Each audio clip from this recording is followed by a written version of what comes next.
Some question? So yes, we have a question from Yuvati Didi. Oh, Jai, Yuvati. So, she asking, we are said to chant 4 rounds of Maha Mantra because... Safe? Said. S-A-F-E? No, said, we are told. Oh, said, we're told. Sorry, we are told to chant 4 rounds of Maha Mantra because in SCS Math, quality is appreciated more than quantity. But if I cannot give quality at all, repeat the name automatically or my mind wanders somewhere else, then what to do? In ISKCON you can, at least, concentrate during a longer period of time, which means that quantity helps.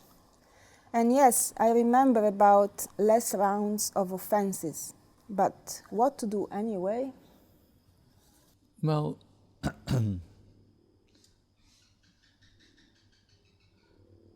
first of all, Guru Maharaj is saying, in consideration that one shall have a life full of service engagement, saying Saraswati Thakur, it's Saraswati Thakur, who can chant 3 lakhs of Krishna Nam, who can chant 1 lakh of Krishna Nam every day. He said, Malika Upabhashna, don't let the mala fast.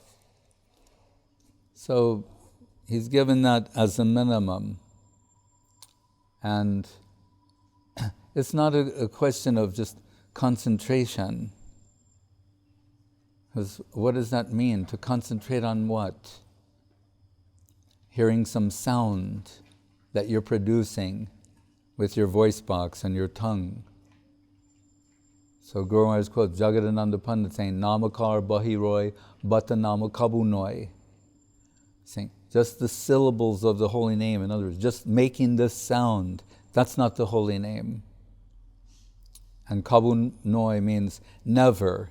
It's not saying sometimes it is, sometimes it isn't, according to your concentration. That's not what is said. It says, Sevan mukhe hijavaro shayameva spurtida. That the name-taking should be surcharged with the spirit of service. So what does that mean really? Minimally, addo arpita paschad kriyeta. For something to qualify as service, and this is according to Sridhar Swami, the great Bhagavatam commentator, with reference to the Prahlad Charit, his teaching, Shravanam, Kirtanam, Vishnu, Smaranam, Padasevanam, etc. Saying, Addo arpita paschad kriyeta, beginning, middle, and end should be for Krishna. Not with some expectation of reward or remuneration. So, and what we've heard from Guru Maharaj and Srila Gurudev, that our general approach should be that we think our Guru is taking Krishna Nam substantially, and we are serving the lotus feet of Sri Guru. And the minimum has been recommended for us. And why are we doing that? If we say even that may be unconcentrated, is because it is the order of Guru and Vaishnava. I say, as Mahaprabhu tells Prakasananda Saraswati Thakur, when he said, why aren't you studying Vedanta? He said, my Gurudev considered me murka, a fool, foolish. And so he told, you chant this name of Krishna. He didn't recommend for me to study the Vedanta. And he said, and I'm taking this name. He said, but after some time, I thought, what kind of mantra have you given me? Because Mahaprabhu, we take it in his capacity as a devotee, Swabhaktebhya Sudham Bhajana Mudram Upadishan, that he's taking, Shudhanam. you know, Prabodhananda Saraswati Thakur, Guru Maharaj likes to quote saying, Mahaprabhu Gauranga Sundara Nagara Bara Nityam Nijar Namavi. He's taking his own name, relishing taking his own name, and the outcome is ecstatic dance. Guru Rupa Harim Gauram Radha Ruchi Ruchavritam Nityam Nomi Navadipe Nama Kirtana Nartanai. So the Nam Kirtan and the Nartan. Taking the name and ecstatic dance is the outcome. But in this pastime, Mahaprabhu was saying, so I asked him, what kind of mantra have you given me that it's making me dance madly and all these ecstatic symptoms are coming? And his guru says, oh, this we've heard of, in the scriptures. And the famous verse, Evam Bratam Satam Sutanu Kirtya. It's mentioned in the Bhagavatam, quoted by Mahaprabhu. It's in Chaitanya Charitamrita and elsewhere, saying, what are the natural effects of Shuddhanam, pure Krishna Nam, or these ecstatic symptoms, madly singing, dancing, tears streaming from the eyes? So Mahaprabhu's Gurudev was saying, oh, because your name taking is pure, this is the sort of outcome that has been predicted in the scriptures. So it's a very peculiar thing. Indirectly, he's, you could say, revealing his position. But Rupa Goswami is quoted, this very important verse, Atak Shri Krishna Nam Adi. Shri Krishna Nam, that means Nam, holy name of Krishna. Shri Krishna Nam Adi, it's Nama, Rupa, Guna, Leela. Atak Shri Krishna Nam Adi, Nabhavyed Grahyam Indriye. Grahyam means grasped. The name of Krishna, the form of Krishna, the qualities of Krishna, the pastimes of Krishna cannot be grasped by the mind and senses. So then the question arises. It's given in the 10th canto, 87th chapter, Veda Stuti, by Parikshit Maharaj to Sukadev Goswami, that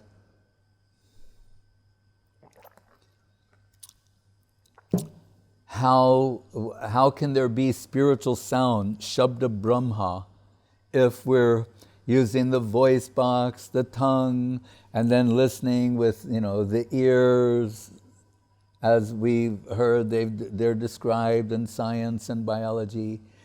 This appears to be, on its face, some sort of material experience. How can it be? How can Shabda Brahma factor in? And it's one of the longest chapters in the Bhagavatam. But one point that is made there, perhaps explained by Vishwanath Chakrabarti Thakur, is part of the answer is this is why we have senses. We can say, from one point of view, those souls, Bhayam Datiya Binibeshi Tachat, in forgetfulness of Krishna, they're given opportunity to exploit the world. Brahmayan Sarvabhutani Yantra Rudrani Mayaya. In Gita, Krishna is saying, comparing the body to a yantram, a machine, the soul, as seated on a machine made out of material energy, is seeing, hearing, tasting, touching, smelling, feeling, doing all these things. Yes, that's what the senses are for those souls who are forgetful of their Lord. But sarvopadi vinirmuktam tatparatena nirmalam hrishikena hrishikesha sevanam bhakti ruchate. But Krishna, another name of Krishna, is Rishikesh. The Lord of the senses, but means like what the senses are meant for. That's why we have eyes, ears, all of these things. The soul is embodied and either becoming further implicated in material activities, sensual activities, or through gyan and tapasya, austerity, etc., some sort of general spiritual culture, achieving a neutral position where the senses are subdued, they're in a neutral stage. We're told, so that's from exploitation, renunciation, but in dedication, hrishikena hrishikesha sevanam, bhakti ruchate. All of these senses are to be used in the service of Krishna. So the Queen Rukmini, in her letter kidnap request to Krishna, one of the, maybe 5 prayers, one of the prayers, Srutva gunan bhuvana sundara shinvatam te nirvisha karna vivare haratonga tapam rupam drisham drishimitam akilarta labam tvayachuta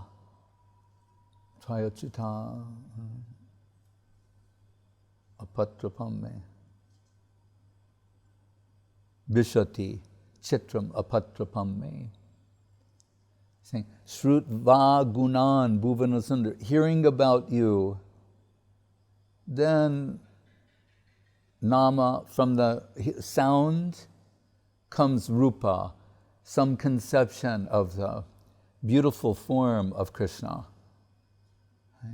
That Bhaktivinoda Thakur in his Sharanagati, if you read, it's in the chapter in the Search for Sri Krishna called The Nectar of the Holy Name, their Service of the Holy Name, Nectar of the Holy Name. Bhaktivinoda Thakur describing the effects of Shuddhanam in his case, which some say they also witnessed. But he describes a very dramatic, dynamic experience where he's taking the holy name of Krishna through that sound, the form of Krishna, some form, color starts to come out of the sound with greater definition and clarity, and then starts revealing certain qualities, and then he sees it's Krishna and he takes him into his pastimes. This is what he's describing. We think because of our own limited experience that sometimes of what we can observe from an external point of view, we're thinking some higher devotee, they're taking the name of Krishna and they're concentrating on the sound. Maybe, but what does that mean? Abhinatan nama namano. If the sound is non-different than Krishna, right, then there must be some connection with Krishna, and not in a general sense. Again, that is according to their capacity. So Rukmini is saying, hearing about you, then through that sound, your form is being manifest to us, when we can understand you're the most beautiful thing in the world. And so 2 things occur, or more than 2, but at least 2. One is, now I understand why there is such a thing as hearing. Now we're coming to the heart of the matter, and Sukadev's answer to Parikshit Maharaj. And it's not just from the perspective of a devotee, but he's stating the fact, the reality of the situation. Krishna's Hrishikesh. That's all the senses are meant for Krishna realization, Krishna conception. Hearing is to hear about him. It can appear to be an option. I say, no, but you can hear about material things, or you can hear about things that help you withdraw from the mundane and situate you in the neutral position. Yes, yes. You can also hear about Krishna in such a way as it takes you into another world. Right? A dramatic, transformative experience. Sukadev Goswami, Parinishti Topi Nayagunye Uttama Sloka Lilaya Grihita Cheta Rajarse Akyanam Yaraditavam. He was no mundane influence, but in the sense like Brahmavadi position, on the outskirts of the Nirguna plane. Nirguna, but the outskirts. And he's saying, then hearing Uttama Shloka Lilaya, hearing about the pastimes of Krishna, grihita, like that word, nagraham indriya, beyond the grasp of the mind, the intellect, and the senses. But here, he's being grasped. Beyond the grasp of your mind, senses, ear, tongue, and all that. But he has the capacity to grasp your senses, your mind, your intelligence, your hearing, your seeing. He has that capacity. That's when it is a genuine spiritual experience coming from up to down, descending. Bole. And the words of Bhaktivinoda Thakur, Guru Maharaj said here, it doesn't mean like bolo, like chanting. Bale means like bala, power. Saying that hearing from the Vaishnava, that's why we get the holy name from the Vaishnava. Hearing from the Vaishnava that Krishna Nam is infused with a particular quality. Through serving, through a service connection, the heart will be touched and influenced. And then the heart, that power coming outward from the heart, moves the tongue to vibrate the name of Krishna. Not the inverse, that after so much tongue wagging and name taking, the heart will be touched. Guru Maharaj does not support that idea. And you say, well, here and there. I'm telling you straight, Guru Maharaj doesn't support that idea. He's saying the inverse, it's the heart being touched under the influence of Krishna conception. And this is consistent throughout. Krishna can descend, then there's something substantial there. And then we'll say, well, then what are we doing? We're following the order of Guru and Vaishnava. They tell us, you'll chant the holy name every day. We don't boast or think that our vibration of the name of Krishna is Shuddhanam or something substantial. On the order and the recommendation of Guru and Vaishnava, we're taking the name of Krishna and trying to serve them. And that was Gurudev's idea, that Guru Maharaj, he's doing all of this. He's taking Shuddhanam and going on with his internal culture. I'm serving him. That's my Sri Rupa Mandri Pada Se Mora, Mantra Japa Se Mora, Vrata Tapa, etc. That's my mantra, my japa, my tapa, my everything, is service to the lotus feet of Sri Guru.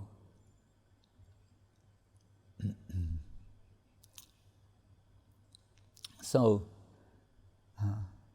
but that said, we may find ourselves in a situation where we feel, compelled, inspired to increase the number. That's fine. But we shouldn't think by increasing the number that it will, quantity will generate quality. And if you're saying like, well, but if I say the name, so many more times, then maybe one of them will be okay. That's not impossible. But Guru Maharaj says, quality brings us relief from mathematics. So, why are all these statements there in the scriptures? When Mahaprabhu is introducing Rupa Goswami to the devotees, and introducing in the sense of, indicating Rupa Nuga he is to help them understand who is Rupa Goswami, saying, quote some of your verses from your works. And this is interesting also. You can talk to someone, have some sort of interaction with them, and that's there too. But when he wants them to understand substantially who Rupa Goswami is, what his capacity is, and what his contribution is, he asks them to speak some of his slokas. And one in particular, he says, tell that sloka you composed, that upon hearing which everyone becomes happy. And we should note who is in this group: Swarup Damodar, Nityananda, Advaita, Gadadhar Pandit, Haridas Thakur, the Namacharya, Jagadananda Pandit, so many others, all great, Sarvabhauma Bhattacharya, all the great devotees. And Mahaprabhu was saying, that sloka, tell that sloka upon hearing which everyone becomes happy, that you've written about the holy name. Tunde tandavini ritim bhatanute tundavali labdiye karna kroda kadambini gadayate karnar budhebhya spriham. And it's in his play, Madhu Mangal Purnamasi, in his play, they're moving in the plain of Vrindavan, they're taking the name of Krishna, and this comes from them. They are sharing, you can say. And what is being expressed is that when one, Krishneti Varnadvai, not 4 rounds, 16, 64, 192. It says, Krishneti Varna Doi. These 2 syllables, Krishna. I don't know how much nectar is contained in those 2 syllables. It's impossible to estimate. And when I am vibrating the name of Krishna, saying Krishna, there's so much sweetness to taste that one tongue is insufficient to taste all of that sweetness. Spontaneously, my heart's desire is to possess millions of tongues to relish all of that sweetness. And the sound is so beautiful, right? It's Nikhila Shruti Moli Ratnamala. Of all sounds, the central, the crest jewel of all spiritual sounds. It's the name of Krishna. So much nectar, sweetness in that sound and beauty that 2 ears are insufficient to capture it all. My heart has the aspiration to have millions of ears. So we can think of that. So this is why it's interesting. It's like one of the offenses to the holy name, to think what we hear is exaggeration. So we think, Rupa Goswami is a poet. And poets, they're always, exaggerating. They say something, how it was this beautiful, that beautiful, but who knows, objectively speaking, how far that is true. Then we're lost. Then we'll be left with our own mean estimation of things. But if we take it on the authority of Sri Chaitanya Mahaprabhu and Rupa Goswami, when Mahaprabhu says, tell this, and who is in the audience? Haridas Thakur and the others I mentioned, and they're saying, oh, we've never heard a sloka so beautiful about the name of Krishna. And it should be noted, they know all the slokas. This group, they've heard them all. They know all the different statements about the holy name in the different scriptures. And Haridas Thakur and the others saying, this is the best. And as Mahaprabhu said, upon hearing this, everyone becomes happy. So really it should pick our imagination that such a plane is possible, where one name of Krishna is producing an infinite magnitude of sweetness that one desires 1,000,000 tongues to taste it, or 1,000,000 ears to capture the beauty of that sound. Then we'll have to leave our minds and intellect behind. As Rupa Goswami told us, Atak Shri Krishna Namadi. You want to understand something about the name of Krishna, the form of Krishna, the qualities of Krishna, the pastimes of Krishna? Leave your mind at the door, at the gate. Not in that plane. Jnane priyasam udapasana manta eva. Won't be helpful. The opposite will be there. So that plane that we seek, what is it known as? Adhokshaja realm. Means descends on out of its own accord, its own interest. Hey, even the holy name? Yes, even the holy name. The name of Krishna, the form of all of these things, that's what it's saying. Name, form, qualities, pastimes. So if we think, yes, the pastimes part, that we could maybe understand, but that I don't think you could just sort of summon that on your own. But it's saying not only pastimes, qualities of Krishna, like the person who said to me in Milan, well, it was Pranashish Prabhu, one of the Shish brothers.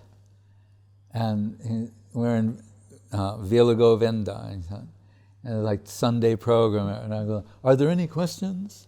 And he's like naughty, Irish naughty. And I go, yes, the gentleman in the front row. And he goes, with that lilting sing-song, why is Krishna blue?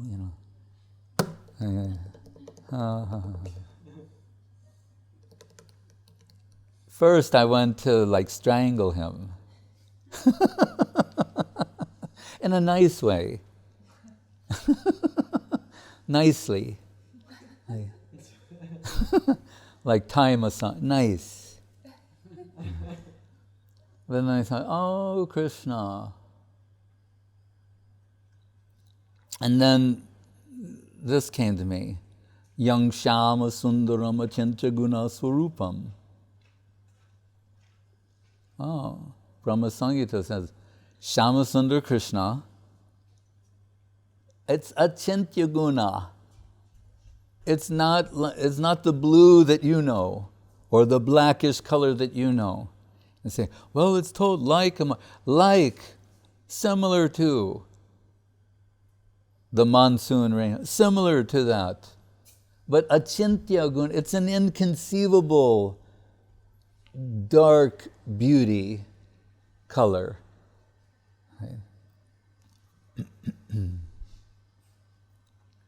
Reality is for itself, and why? He's for himself and by himself. It's difficult to see. Abra, no mi jate, abra bapu se taridambaraya. gunjavatangsha paripichtila sanmukaya.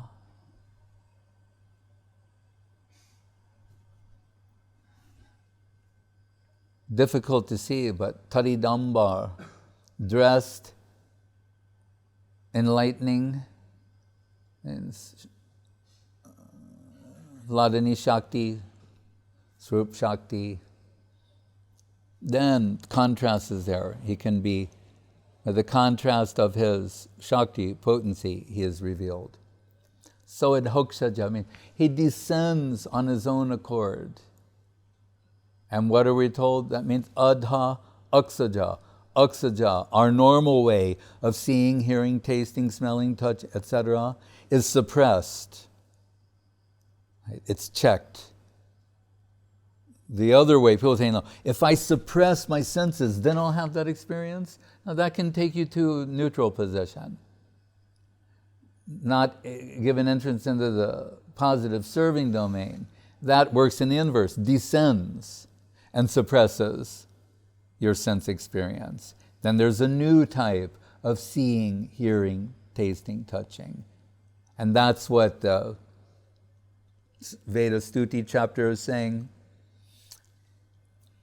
and what Rupa Goswami is saying, Sevan mukhe hijavaroshayameva sportida. But through service connection, then those same senses, that tongue, all those things, the sense apparatus, when charged with a serving tendency, then Krishna may reveal himself. So we proceed sometimes with an element of hopelessness. Oh, I'm fallen, unqualified, unfit, but my guru and his guru, the Vaishnavas, they've given us this direction, we're following that. We follow their order. They've told us, we'll take the name of Krishna, we're trying.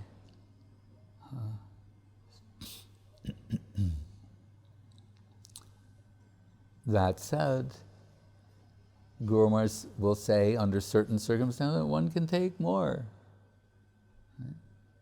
Sometimes they're not in a situation where there are many serving opportunities. They can chant the holy name more, read more, hear more. But these principles will still hold true. Has to be done in a mood of devotion. Seva, sevan mukata. And that doinya apmani vedam goptritve baran. There has to be a certain amount of hopeless to the point of taking shelter of Guru and Vaishnav. When Guru Maharaj and Madhav Maharaj and the others are on the beach in Puri, and one man was saying, it said by, you can get the Lord, yes, how? Sharanagati, through surrender. He said, then I'm Sharanagata. If you tell me, jump into the ocean, I'm prepared to do that. And the devotees a little dumbstruck. And they looked at Guru Maharaj, and Guru Maharaj said, that is the opposite of Sharanagati. Like, I'm ready to do that. He said, the Sharanagata, the genuinely surrendered devotee, feels themselves incapable and unfit. That's why they're a proper receptacle, recipient for grace. It's the opposite sort of culture. I'm unfit, unqualified, but I am following the order of Guru and Vaishnav. That sort of humility or negativity can draw the attention of Krishna. And with regard to being attentive, certainly one should be attentive. If they're inattentive, then Guru Maharaj does not recommend, increase the number. He's saying if you're inattentive, put the mala down and do some practical seva that will restore your attentiveness, your concentration, and then take up the mala again. Yes. Yes, one long question from Yoga Maya Devidasi from Kiev. Hare Krishna. He say, please accept my dandavats. Working on the project Vedic Planetarium, I was faced with the fact that I do not understand the next question. From Srila Sridhar Maharaj in its Subjective Evolution of Consciousness is mentioned about how the individual souls are formed and how they acquire a wish to know matter on base of the shadow manifestations. On the other hand, there are explanations like Karanadakashai Vishnu glances at the Mahatattva and forms a new universe. How to reconcile, how to understand whether these processes take place simultaneously, in parallel. That process of creating individual souls and the whole universe. Some certain macro and micro process, how to get a correct understanding.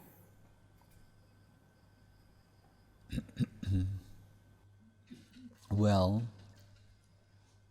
in Bhagavad Gita, jivas are described as anantagan. They're innumerable.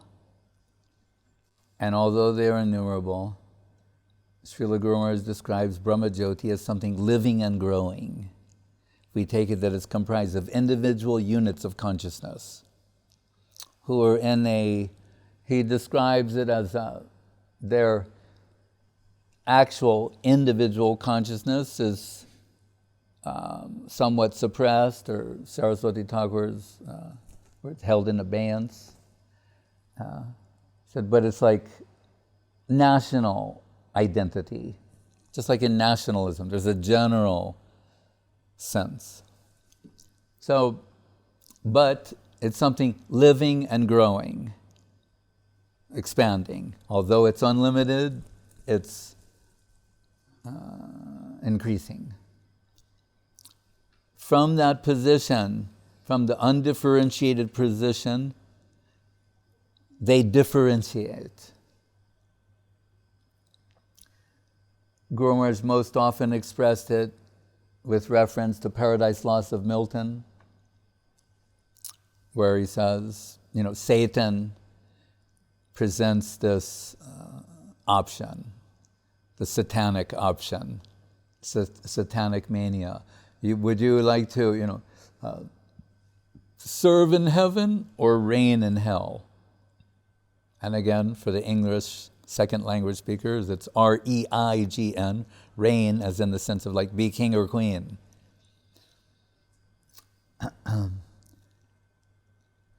And this choice, this is where the differentiation begins, where one envisions themselves as realizing their self-potential, becoming fulfilled, happy through exploitation. So that's it from their side in a nutshell. Right? To opt, to exercise the free will option to reign in hell, right? To enter an egocentric world. That's what's happening in principle. How does this transpire sequentially? We're told Mahavishnu is lying in the causal ocean, and Yoga Nidra,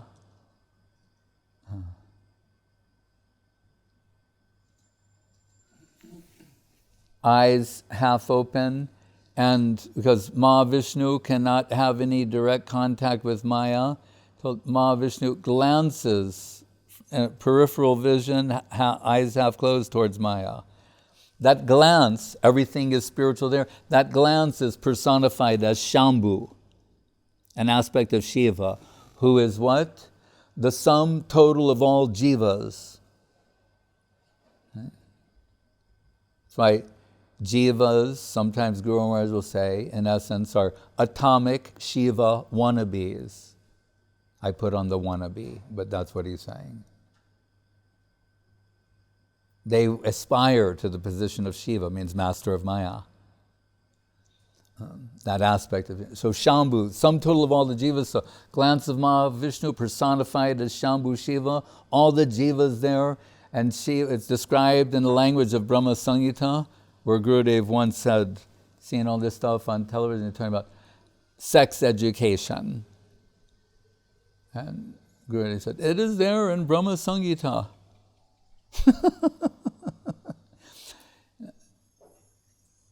For those who have read, and you read in the commentary written there, says that almost in an apologetic way, it says there's no other way to describe this than Shambhu impregnating all of those jiva souls into the womb of Maya. Saying that's the description. That's how this takes place. So that's, in one sense, literal chain of custody, of the conditioned souls, how they're being, from the glance of Mahavishnu, sending them in this direction, impregnated by Shambhu Shiva and the womb of Maya. But what is the principle? Going from the undifferentiated position, differentiating to exercising the rain and hell option. Seduced by the satanic mania that I will realize my potential as a Lord, as the Lord of all I survey. Saraswati Thakur would sometimes use that. Actually, I think that's from Robinson Crusoe.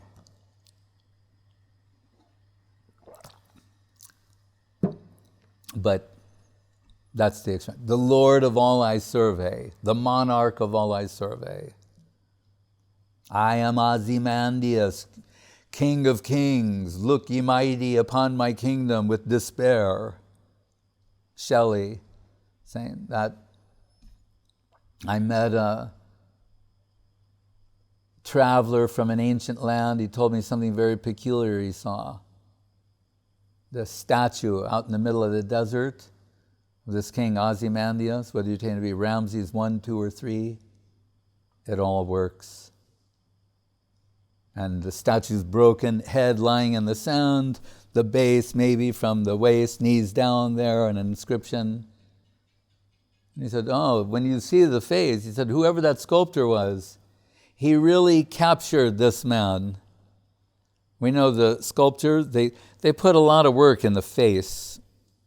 In the face, and then your land, Michelangelo, the hands, or Leonardo, we saw this painting. You look at the face and the hands, get a lot of work. And sometimes you look at the background, it looks like it was just, they weren't even trying. Like that Annunciation painting. Look at the hands and the faces of the angel Mary. Anyway, he says, you look at the face, and he said, this sneer, arrogant sneer. He said, I am the mighty Ozymandias. The inscription says, look upon my kingdom, ye mighty, in despair. Like, when you see how much I have, you'll be envious. Like, eat your heart out. Look at what I've got. And he said, and then you look, and because so much time has passed, mrityu sarva haras chaham,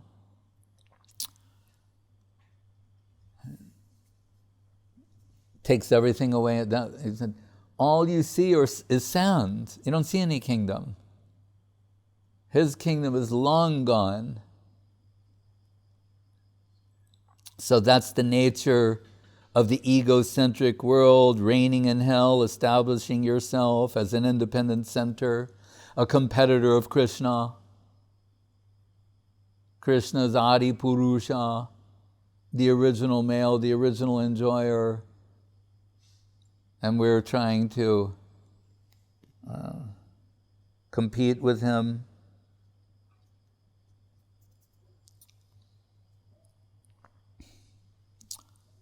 So Guru Maharaj called it satanic mania to reign in hell. He said, it would be better, Gurudev once said, to be a worm in a bucket of nectar. Or Guru Maharaj will say, like, try to get a hut in that plane, like a little, thatched roof hut in that plane. Something, or asamaho charanarenu jushama hangshang brindavane kimapi gulma latosadina. An atomic presence in that plane. Ayi nanda tanuja kinkaram patitamam vishame bhavam budho. Mahaprabhu is saying, what happened? I'm Krishna Kinkar. I'm a servant of Krishna, and now I'm drowning in an ocean of forgetfulness of that, and suffering like anything. What happened? Kripayamburi ayinanda tanuja kinkaram patitamam vishme bhavambudho kripaya tabapada pankajastita duli sadrisham vichantaya. First aspiration that's expressed, sanity, is even a particle of dust, an atom of dust at your lotus feet. Grant me that. Not all of this. It's fine. The genuine Mahaprabhu praying like that, Uddhava praying like that, Brahma tadburi bhagyam kim tadburi bhagyam iha janma kimapyatavyan yad gopule gokulepi katamangri.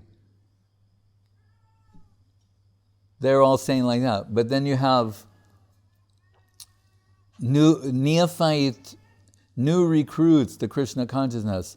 They're going to be super servitors in the Kunja in Vrindavan. That's how they see themselves. They're close. Soon. But Mahaprabhu is saying, an atom of dust at your lotus feet. That's my aspiration. Uddhava, a blade of grass, a creeper, Brahma, same thing. They aspire like that. So who knows what they're talking about? Who's more reliable?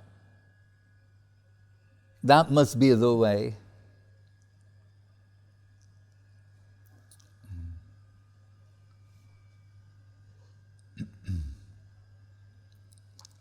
That humble aspiration. And then Guru Maharaj says in the next sloka, that once that desire has been granted, an atomic presence in that plane, then Nayanam Galarasuru Dharaya Vaddanam Gadgada Rudhaya Gira Pulakaya Nichitam Bapukada Tavanama Grahaneva Vishati. That's what, 6 sloka in on Shikshastakam I'm saying. Then the Asru, tears taking your name, Tavanama Grahaneva. Then when I am taking your holy name, and even there it's another, when my eyes will be flooded with tears and shivering in my body. What does Bhaktivinoda Thakur say? Kabe habe bolo seidi namar. When will that day be mine? Amar aparadha guchi shudha name ruchi. Kripa bolo. When without aparad, I'll experience some taste, Shuddha Nama Ruchi, take the pure name. It's an aspiration.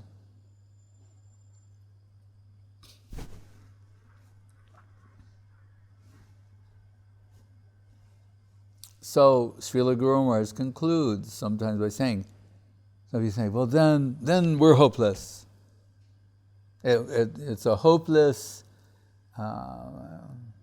proposition that'll never be realized by us, by folks like us. Guru Maharaj is saying, if you can voice that sentiment in a heartfelt way, and then add to that, but I have no other shelter, I have no other interest, no other aspiration. He's saying, then you might be a devotee, you might have devotion. because that's the position of the devotee, to recognize they're unqualified, unfit, empty, they'll never get this in a million lifetimes. But as Madhavendra Puri says, Govinda Paraspriyam, I'm not going to give up my aspiration. And yes, I don't have it. It has not been achieved. But I have no other shelter, no other target, no other goal than this. That's what separates the genuine devotees from the posers or the tourists.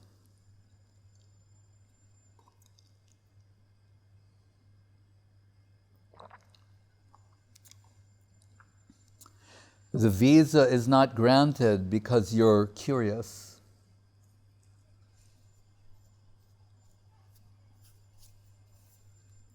But when the visa granting officers recognize that it's the interest of that country to give you admission. So if that world, Shraddha Mayoyam Loka, Seva Mayoyam Loka, is comprised, the highest sort of faith, and Seva, then we can understand the interest of that plane is service. When our interest is one, when all this name-taking and whatever else it is in the interest of that plane, then admission is given. Entrance.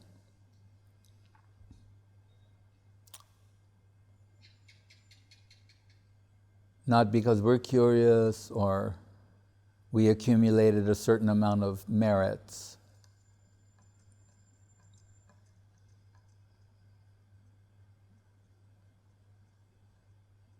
Never hear a genuine devotee say they deserve something.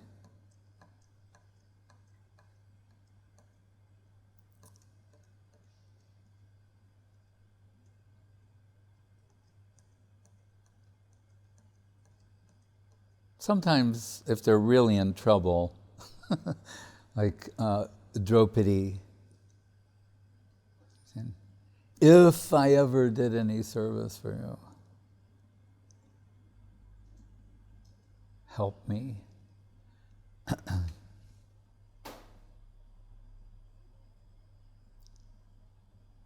One place, Guru said to her, all of these, we'll say, transcendental things that she did, they're converted into thread.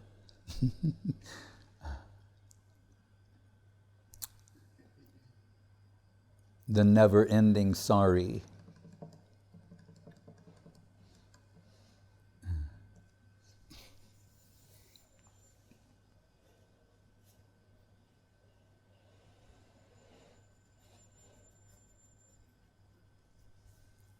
There's other question? How come that you can get pleasure from being conscious of something? What about the phone question? I mean, yes. This was from Madhurananda. Madhurananda Prabhu. Right? Yes.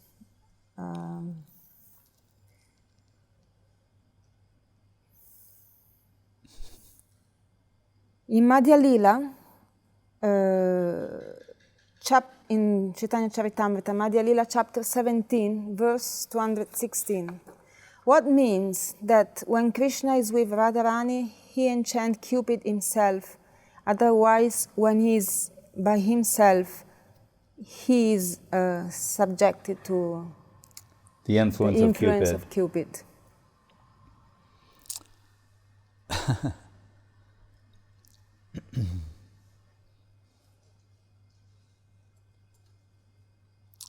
Well, Hare Krishna.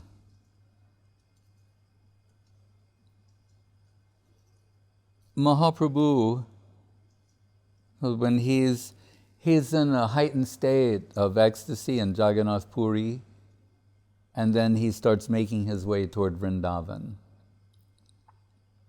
And we're told it's like on the way, increasing, like 10 times.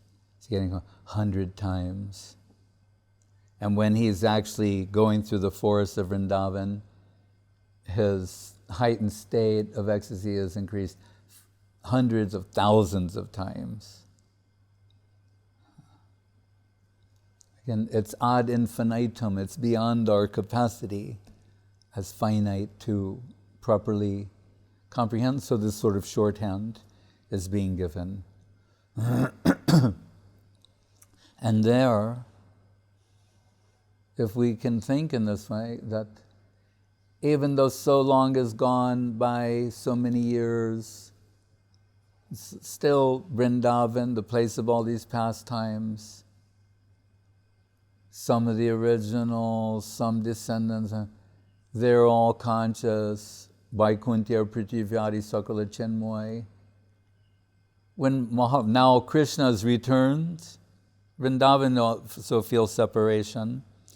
Now Krishna has returned, but come as Mahaprabhu. That's having ecstatic effect upon the environment. Trees are shivering in ecstasy, crying tears. And Mahaprabhu's in this state of divine madness. And he's deep meditation on Vrindavan pastimes.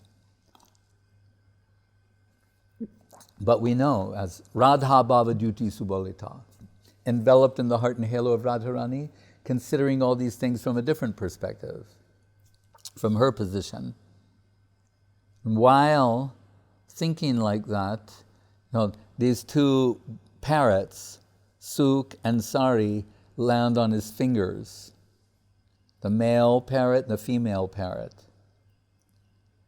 But they're not ordinary parrots. And I think Vishwanath Chakrabarti Tagore wrote more extensively about this conversation they have. But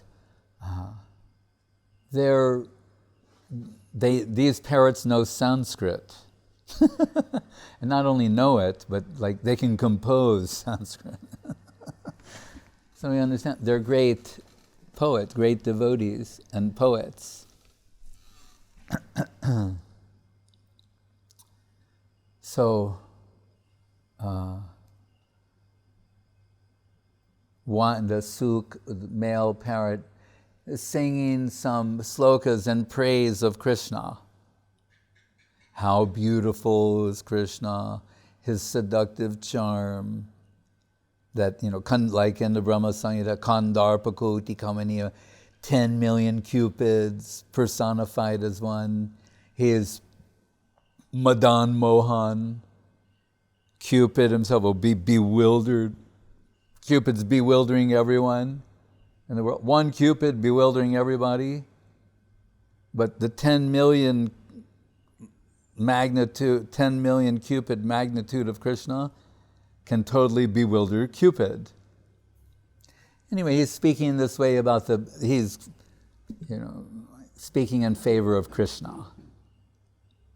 And Sarika, the female parrot, she's singing slokas in praise of Srimati Radharani.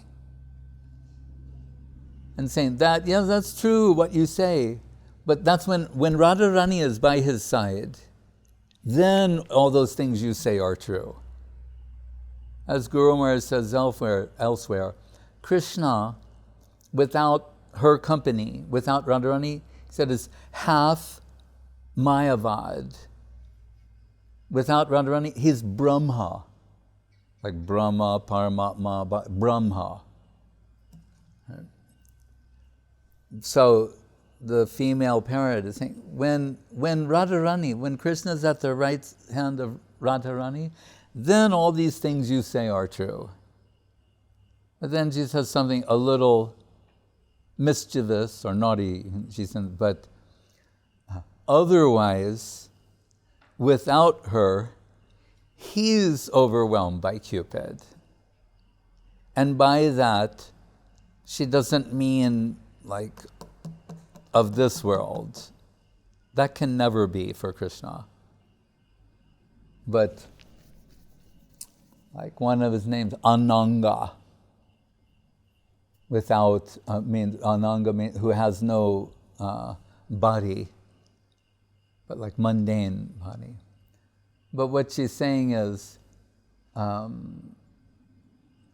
attractive Krishna appears in connection with Radharani, but otherwise, he himself is overwhelmed by the cupidity of attraction to her. That's what he's saying. Not Cupid. It's a play on words. It's using the word Kandarpa or Madan. So Krishna is known as Madan Mohan. Madan is another name for Cupid, Mohan, who bewilders Madan, Cupid. But her name is Madan Mohan Mohini, who bewilders the bewilderer of Cupid. That's what she's saying. She has the power to instill amorous desires in Krishna. Hare Krishna.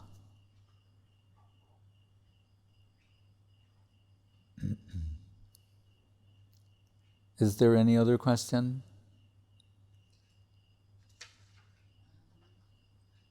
How come? Oh, not about, or what is it? Yeah. No. This is how come that you can get pleasure from being conscious of something. Parenthesis. We are told. Well, Then there's continue. I think trying to explain what means. What is meant by that? We are told if you could get a glimpse of your soul, you'd be astonished. Yogis are satisfied and happy by achieving Brahman. No, yogis are interested in Paramatma. That's all it says? Yes. Yeah, so, consciousness, Sat Chit Anandam. Really, the purpose of consciousness is to seek out Anandam. So there's different types of pleasure or happiness.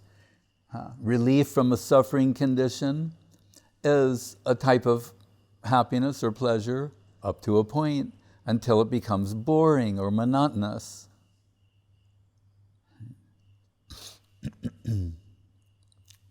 What does it say? Ramante yogino anante sachidananda chidatmani. So Krishna, he is, Ananda Murti. He is the highest expression of happiness or pleasure. That pleasure principle personified to the infinite degree. So much so, what to speak of yogis? Vishnu is eager to have a glimpse of your soul, wonderful thing. Vishnu is astonished to see Krishna. Right? So he says, he stole those sons of the Brahmin, son of the Brahmin. So Krishna and Arjuna would come. They were saying why? They were saying why would he do something like that? It seems so petty and out of character. Because it meant he would get the darshan of Krishna. So Vishnu is interested to see Krishna. And what to speak of that? We're told even Krishna is astonished to see Krishna.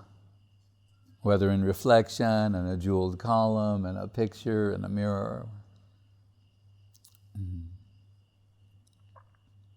So, chit, consciousness, allows for us to feel. And we want to take that feeling to its highest possible position. But with regard to that, we can't have a stereotype, as Gurudev would say, with regard to Mahaprabhu. What is his tasting matter? He's tasting this peculiar type of pleasure that comes from feeling intense separation from Krishna. Right? Krishna, who's, Ananda personified, Rasaraj, he knows everything about pleasure and happiness. He's observing Srimati Radharani and the type of love and devotion she has for him has awakened a curiosity in him to experience her position. So Mahaprabhu, Krishna descends as Mahaprabhu. So these words, pleasure, happiness, they're all general terms. If we start examining them more specifically, so the happy, Brahmanand, Rupa Goswami says, conclude with this, Brahmanando bhavedesha chet paradha gunikrita naiti bhakti sukham bodhe paramanu tulamapi. Saying that Brahmananda, that's the general spiritual happiness. He's saying if you multiply that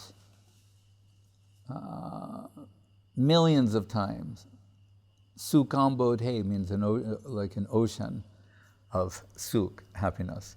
Saying if you multiply this, to the nth degree, millions and millions of times, a trillionfold, say. If you multiply it a trillionfold, Brahmananda, it is not equal to an atomic fraction of the pleasure derived from Krishna consciousness. That we should think about. Hare Krishna.